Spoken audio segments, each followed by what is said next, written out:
Hello guys, ngayon ang isi-share naman natin ngayon is ang difference pagkakaiba ng boiling, simmering, poaching at saka yung blanching. Okay, pagkakaiba niyan, explain po natin. Unang-una nating i-explain is yung yung boiling. Okay?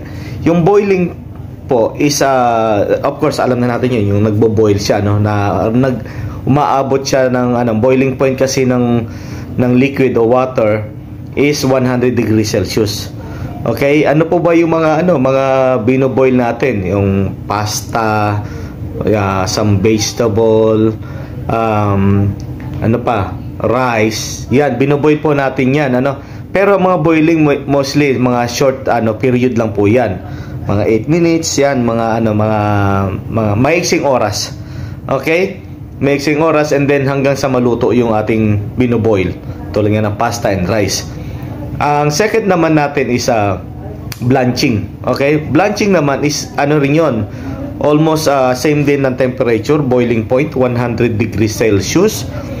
And then mabilis lang yun, mabilis na mga ilang minutes lang. Pagkatapos yung blanching po kasi after natin ma-blanch is sinashock natin siya sa ice cold water. Okay? So yun ang difference. Yung boiling, hindi natin siya, yung binoboil natin, hindi natin siya sinashock sa ice cold water. Yung blanching is sinashock natin siya sa ice cold water.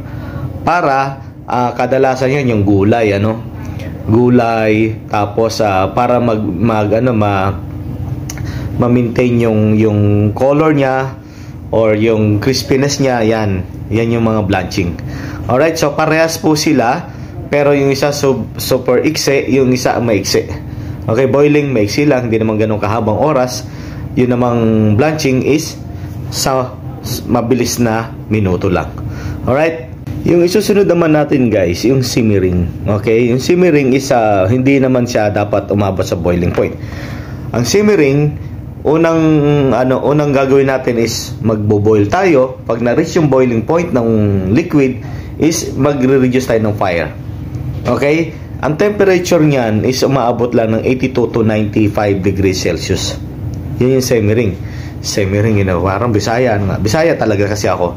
Ngayon, from 82 degrees Celsius to 95 degrees Celsius, sa long period of hour. Minsan umaabot yan ng mga 6 hours, 10 hours. Okay? Ano ba yung mga ginagawa? Ano ba yung mga example ng mga sinisimmer natin? Paggagawa ng stocks. Okay? Pagluluto ng stew, pagluluto ng soup. Okay? After ng soup, mga sauces. Yan, sinisimmer po natin yan para mag-reduce, ganyan, o mag-reduce siya or mag-develop pa ng mas masarap na flavor. Kaya yung stocks, sinisimmer po natin yan ng minimum 4 hours. So, mahabang oras yan. Alright? So, pag na-reach yung boiling point, reduce yung fire hanggang ang temperature niya is mag 82 to 95 degrees Celsius. So, mababa yun. Hindi siya boiling point. And then, ang purpose nun, to develop yung flavor or to reduce the liquid or reduction, na-reduce. Yun po yung yung simmering o pagsisimmer ng mga ating lutuin.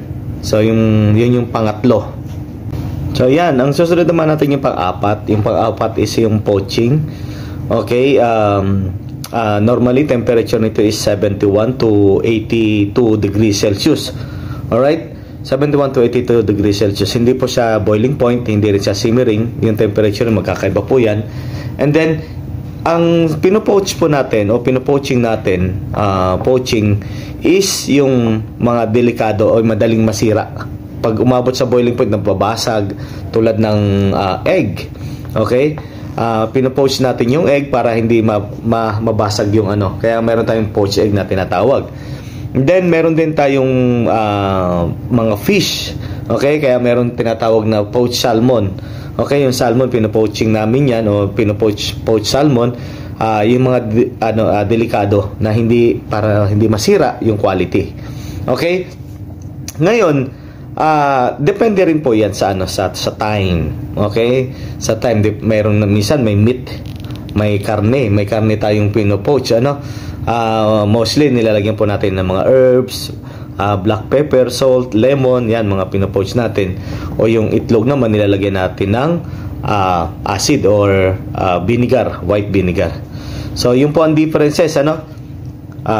Boiling, blanching, simmering, and poaching. So I hope may na-share po ako sa inyo ngayong araw na to. This is Chef Francis. Once again, thank you very much. Bye-bye.